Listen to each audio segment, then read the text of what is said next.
I struggle to forget a 49-year-old experience with a boy 2 years my senior. I was sitting alone on the school bus and was in the seat's part that was closest to the window. My Partridge Family lunchbox was at my hip on the aisle side of the seat. Without warning, an unfamiliar boy swooped down on me as if out of nowhere. It was like being attacked by a pterodactyl I read about in the How and Why Wonder Book of Dinosaurs. He called me a pig and took my lunchbox. I was so afraid that I could not move.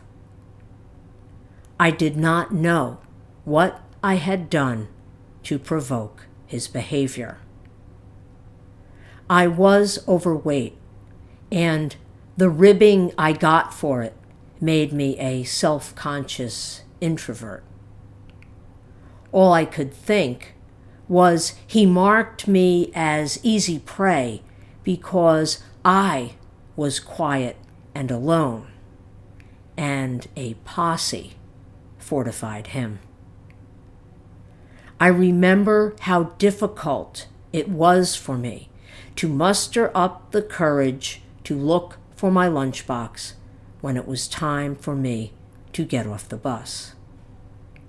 I successfully retrieved it because he had put it on an empty seat as opposed to taking it with him or smashing it. It took several weeks for my case of school bus dread to peter out and was overcome with terror whenever I saw him at school.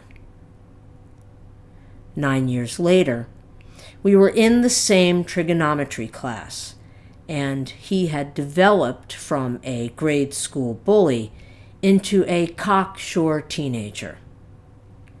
I am positive he had no recollection of calling me a pig and taking my lunchbox, but I remembered the nasty episode and avoided any form of interaction. In 1993, we were working out at the same gym, and he was friendly and respectful. Back then, I was a lot more flexible and could do both front and side splits and perform the exercise called skin the cat. One day, when one of the other members commented on my flexibility, I quipped, "Just call me Gumby." It stuck, and sometimes he would greet me with, "Good morning, Gumby."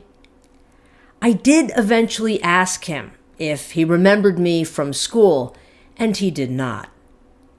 This was no surprise, because I had gotten fit and was successfully engaging in physical activity in a gym versus trying to hide behind others to avoid having to exercise. I moved into my live-work loft in 2002, and since that time, the same landscaping company has been doing such things as mowing, trimming, planting, and snow removal. I can't remember what year it was that I learned he owned the company. Sometimes I see him on the grounds, and when I do, I smile and say hello. I still try to erase the terrible part of my memories of him, and am at peace with the fact that I can't wash them off as easily as I can other dirt. But the most important thing is that I forgave him. I wonder if things would be different if I hadn't gotten back my lunchbox.